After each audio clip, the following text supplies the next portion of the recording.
Hey there, fellow makers! Early last year, I created a series of shorts for Klefki and the Fandom keys, but it seems I never got around to sharing it with all of you. So without further delay, here's the journey of Klefki and the Fandom keys. Hey there, fellow makers! Let's make Klefki, the Key Ring Pokemon. This Pokemon has the prankster ability, but they're only mildly mischievous. They have a bad habit of nicking people's keys and adding it to their collection, but it's not done out of malice, it's their food source.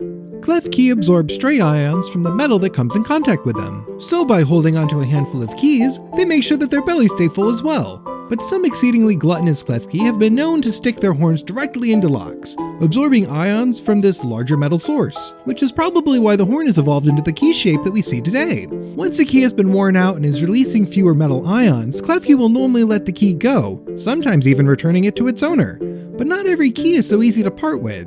If Klefki really loves a key, it'll hold on to it long beyond its usefulness, protecting it with its life. That's why so many trainers entrust their keys to their Klefki, in the hopes that the gift from a friend will be special enough to become a special key. That way, the key will never be lost again, which is super helpful for those of us who misplace everything. When threatened, Klefki will angrily jingle their keys at the enemy, in a similar way that you might jingle a can of pennies to scare off a wild Ursaring. It's hard to say what gemstones are on Klefki. I picture the white belly gem as a pearl, and the forehead gem reminds me of a pink sapphire. So that's what I tried to recreate out of resin mica powder. With a few carabiner clips hanging from its ring, this Klefki is ready to get to work holding my keys for me when I don't need them. So maybe they'll stop getting lost. Happy making, everyone! Hey there, fellow makers! Last week, I made Klefki as a key ring, but I only have this one set of keys for them to hold. And I wouldn't want Klefki to starve, so I figured I should make some more to help fill them up. For the past few weeks, I've been obsessed with exactly two things, Hazbin Hotel and that one game that isn't a Pokemon survival knockoff. And since Pal World doesn't have any keys with original or unique designs, I decided to make Kiki from Hazbin Hotel. Kiki is Charlie's pet cyclopean cat. She's been seen mostly in the background of episodes, so we don't know a ton about her just yet.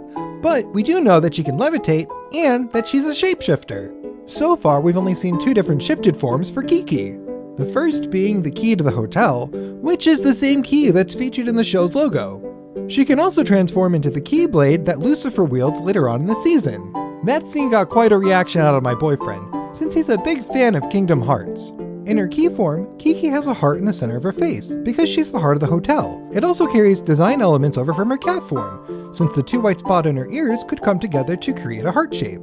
For the back of the key, I wanted to capture some of the essence of her Keyblade form, using her cat's eye to represent the handle of the blade, and adding the tufts of fur that are exclusively seen in her blade form. Even though I'm starved for Hazbin Hotel content, I can rest easy knowing that Klefki won't go hungry after adding this key to their collection.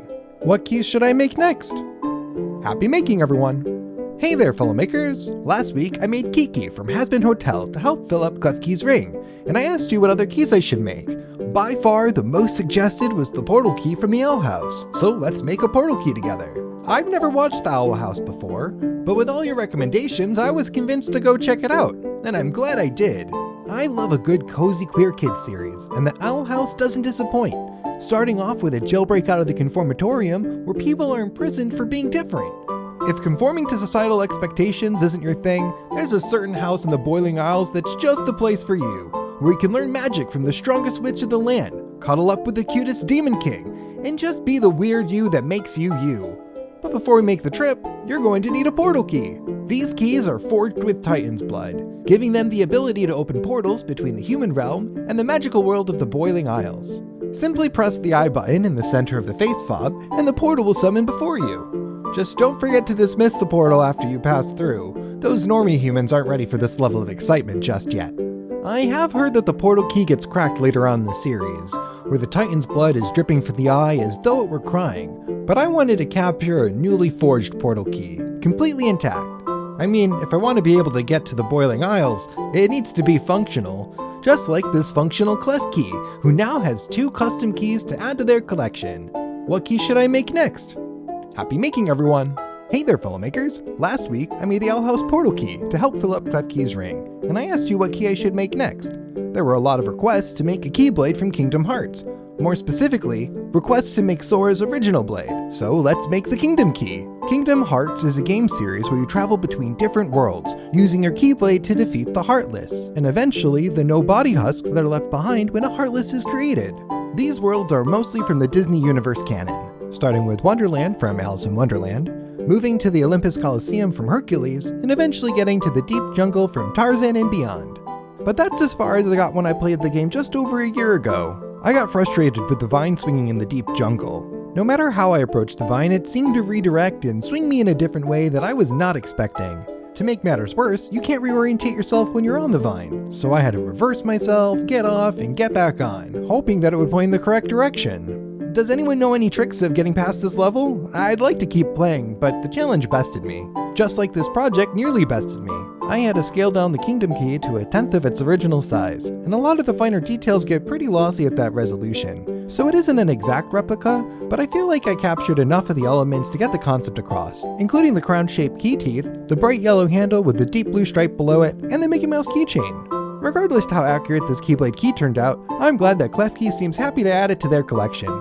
What key should I make next? Happy making, everyone! Hey there, fellow makers! Klefki's ring is all filled up, but I'm going to need my house keys back. And I don't want them to feel sad with an empty key slot, so let's make another key. I asked what key I should make next, and over 1,000 of you wanted the Coraline button key, so let's make a key to the other place. Are you bored with your life? Nothing seems to excite you the same way that it used to? Maybe you feel a little sad, or even kinda mad too? Then the other world's the place for you. You just need to find the key to your home's other door. Every house has one, you just need to know where to look. In the other world, you'll find your other family, and your other friends, and your other everything. They're like the ones you know, but way more interesting. And all they want to do is entertain you. A place where mice perform astounding circus acts. Your worn-down parents serenade you with witty improvised songs, and the food tastes better than you could ever imagine. This place is so nice, you'll never want to leave. And you don't have to. You just have one tiny thing you need to do for your other mother, and that's to pick out your buttons. Everyone in the other world has button eyes, and you're gonna need some too if you want to stay with other mother forever. But since I like it here in this world, I'll entrust this key to Klefki to keep me safe so I'm not tempted to go get stuck on the other side. What key should I make next? Happy making, everyone! Hey there, fellow makers! Last time, I made the Coraline button key, but it must have slipped my mind that these buttons are made out of plastic, and Klefki can only eat ions from metal keys. So let's make another key! I asked you what key I should make next, and a lot of you said I should make the Zelda boss key. The Legend of Zelda games are known for their epic dungeons. These mazes are filled with treasures, monsters, and lots of locked rooms, most of which will open with one of the many small keys hidden throughout the dungeon. But each dungeon has a special key, one that is needed to unlock a very special room where you can challenge the boss and clear the dungeon. And that key would be the boss key. Its design varies between games, so it was hard for me to choose just one. I know there are a few designs that are pretty popular because their games are so well known, but I wanted to make one that's special to me, and I couldn't think of a better option than to make a boss key from my first Legend of Zelda game ever, Oracle of Ages for the Game Boy Color. In it, you play as Link, who's been transported by the Triforce to the land of Labrina, where you've been tricked into helping the shadowy Varan possess Nehru, the Oracle of Ages, who changes the past and distorts the present. By using the Harp of Ages, you can leap between times and correct this tragedy. I love this game, but I never finished it as a kid. Maybe I should play it again sometime. I did, however, finish making this key, and Klefki looks happy to get a 4th metal key again. What key should I make next? Happy making, everyone! Well, that was quite the adventure. Come to think of it, I haven't made any new keys in a while now. If you'd like to see more in this series, comment below on what key I should make next. If there's enough interest, I'd be happy to make some more keys. Hey! Since you made it this far, you might as well like the video. And if you want to stick around, why not subscribe and click the bell while you're at it? Happy making, everyone!